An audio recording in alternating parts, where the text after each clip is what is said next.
Hello, my name is Bingo. I like to climb on things. Cali banana.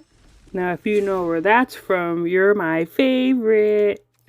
But in all realness, today I'm going to build a deck that's standard legal.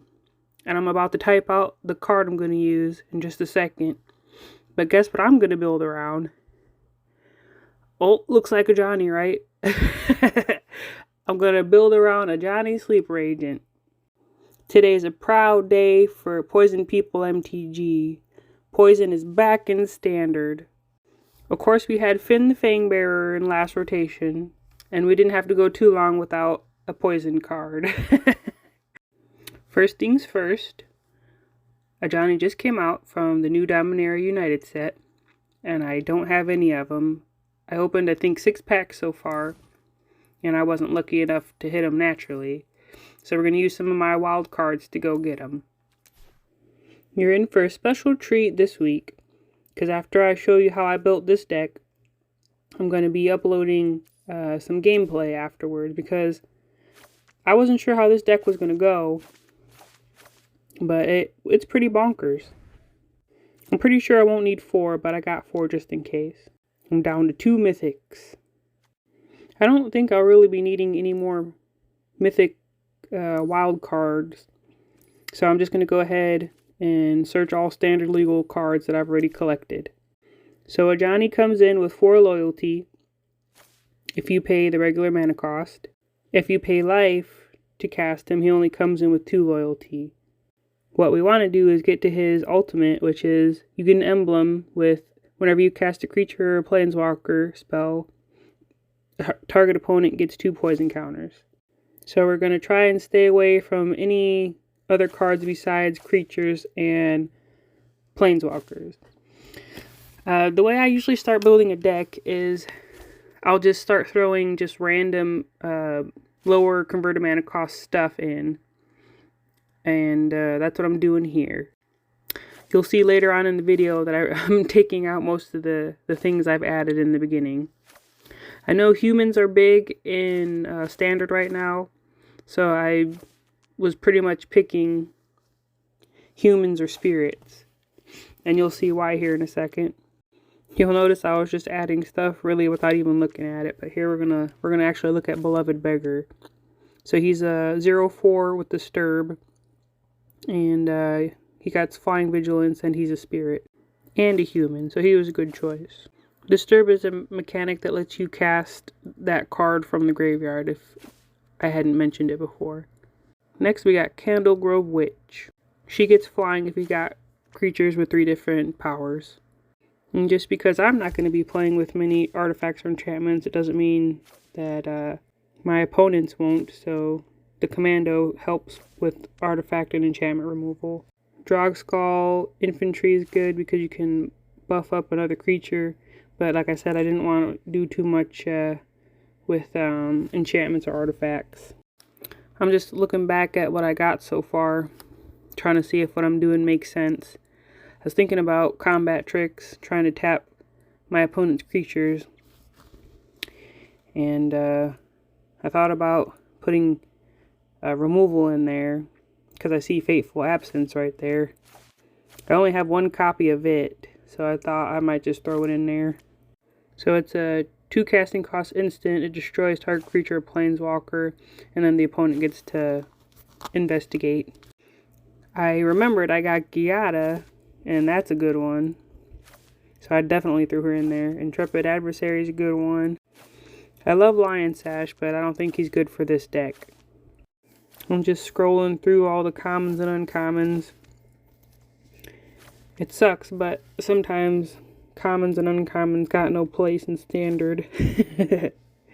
As I'm looking through these cards, though, I'm noticing that I don't have any life gain yet. So I was like, ooh, a 1/1 flying lifelink. That should do nicely.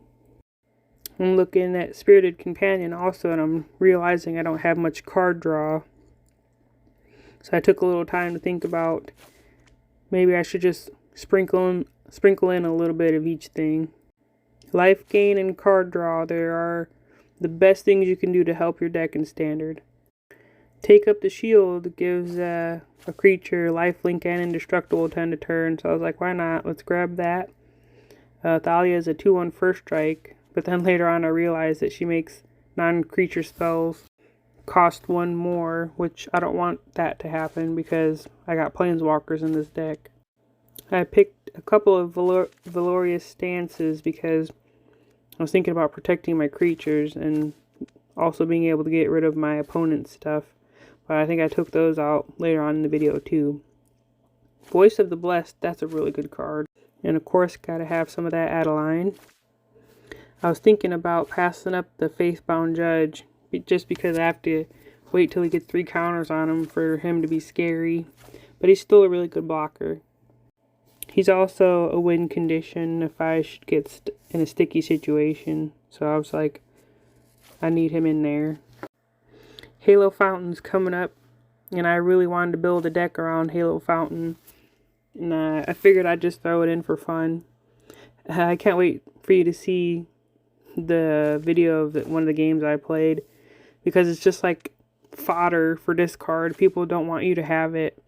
So instead of taking the cards you really need, they get distracted by the Halo Fountain. Catilda's awesome because she's got lifelink. She's a spirit too, so spirits and humans are pretty big. Really useful creatures in standard so far. At this point, I'm realizing I already have 54 cards in my deck, and I haven't even added any green power cards yet. So I'm skipping past a lot of stuff, but then I see Wedding Announcement, and I was like, yep, free creatures, give it to me. Plus, when you're done getting all the bonuses, creatures you control get +1/+1, so yeah. Welcoming Vampires, I'm going to throw in there here in a second. She does awesome for card draw. I keep adding white cards, but I know that I gotta have these particular cards. And I'm thinking at this point, you know, other stuff is going to have to come out for these really good white cards. I really like Kyodai, so it's hard for me to pass them up. I think I throw them in there. More and more just really good white cards keep popping up that I can't pass up, just like Sigarda's Splendor and the Wandering Emperor. So I'm just like, screw it. I'll just throw them in there for now and see what else I can take out later.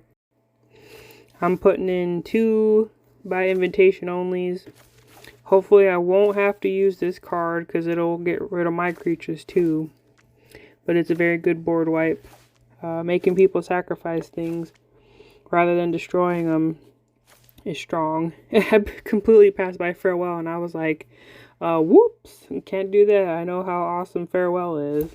So I just head back over and then I throw 2 of them in.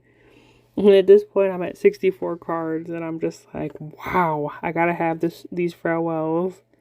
What are we gonna take out? So I'm going back through my list, and I'm looking at how many of each card I got. So when I see that there's a bunch of cards, you know, not viable for the deck, I start taking them out. I told myself to stay away from anything that's not a creature or a planeswalker. But you gotta start somewhere, right? The joys of deck building. During this stage of the deck building, I'm not feeling too good about this deck.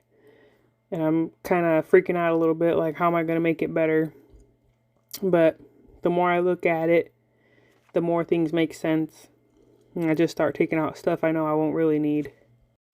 Sometimes I don't get how Arena works.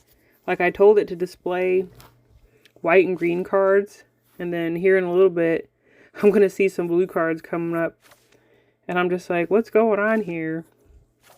But then I realize that they have blue like in the kicker or something like that, so that's why I went and I checked what colors I had selected, and I was like, alright, don't show me white anymore, just show me green. And the blue cards still stayed up there. I would think they would show you just mono green cards first before they showed you cards that have a splash of other colors. I think they just wanted us to look at joint exploration. They said joint. I really love that giant snail on Massive Might. Look at it, so cute. Just keep scrolling, just keep scrolling. Eventually we're going to come upon Galagreeters, and I'm going to look at it for a second because I like triggered abilities. I mean, you just get things for free, and I'm going to be playing a lot of creature spells. So every time I play one, I could potentially get a 1/1 counter on Galagreeters, a tapped treasure token, or gain 2 life. So I threw them in there. I really like a card called Prized Fight coming up, and it's hard for me to pass it up, so I gotta look at it. Prize Fight. It is fun to fight your opponent's creatures, because that's the best type of removal in green. Shigeki, we're taking a look at him. He's not so good. We're gonna pass him up. I remember Teachings of the Kirin did something pretty cool, because I remember opening this card and thinking it was undervalued. But then I was just like, you know what? This is an enchantment. Gotta move on. It's just too easy to lose enchantments in Standard. Plus, like I said, it doesn't flow with the deck I'm building. We just want bomb-ass creatures like Augur of Autumn and Planeswalkers. That's the bread and butter. I'm scrolling through all the low casting cost stuff, and I'm thinking to myself, like, higher casting cost stuff is for late game, and usually late game is a bad place to be. You want to finish the game as fast as possible. But Dryad's Revival, that's a good one, because I'm going to need to be able to get stuff back from my graveyard. Hopefully my opponent doesn't have a lot of graveyard hate, because I kind of added getting things back from my graveyard elements to this deck. I myself have 2 Farewells in this deck, and I know that I can only use them when I don't have something I need in the graveyard, because you can pick as many modes as you want on Farewell, and what Farewell says is that you can exile all graveyards. But what you mainly want to use on Farewell is exile all creatures and all artifacts. But the third option, I think, is to exile all enchantments. I like the Hopeful Initiate. He puts 1/1 counters on the creatures that are not so strong, which, in my experience, he's usually the one that gets the 1/1 counter. I also really threw him in there because I'm not familiar with the training mechanic. So this way I'll get used to it. Primal Adversary, oh yeah, cannot pass him up. Into the deck you go, little wolfie. If you're still watching at this point, I just want to thank you for hanging in there. And if you're enjoying watching this deck build, more power to you. Threats Undetected is, I heard it was, well, I should say Saffron Olive thinks it's not a very good card. And I can see why. Because you're getting 2 things shuffled back in that you may potentially need. So I think I'd take that out sooner or later. This Howlpack Piper was really enticing. I have it in my werewolf deck, but I hardly ever get to use her. I know Elvish Piper is a bomb-ass card. I was thinking hard on this Cigar of Splendor. Should I keep it? Should I not keep it? What's the deal? Then I'm just like, I'll keep it. I come upon one of my favorite cards, Seraph the Viper's Fang. I was like, I gotta have at least one of her in this deck. She's just too good not to have. We are at 60 cards, but something else is gonna have to come out. Because we need her. We need you, Viper's Fang. We need you. She gives other tapped creatures Death Touch and untapped creatures Hexproof. And you can pay 1 and tap her to untap another target creature or land I control.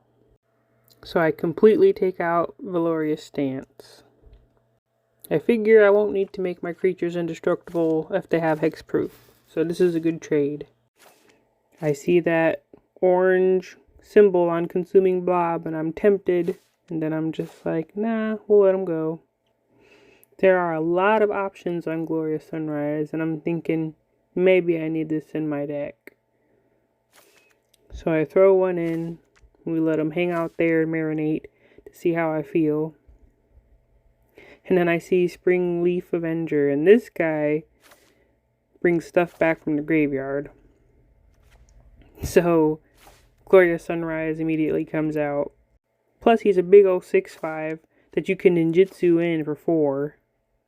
Much better trade. I love Unnatural Growth, so even though he's got 4 forests in the mana cost, I'm going to throw it in there. Just because, why wouldn't you want each one of your creatures power and toughness doubled? Gotta have it if you can use it. I know it's an enchantment, but it's just too good. So something else is coming out. I think I'm just staring at Bootlegger Stash right now, just because I love that card so much.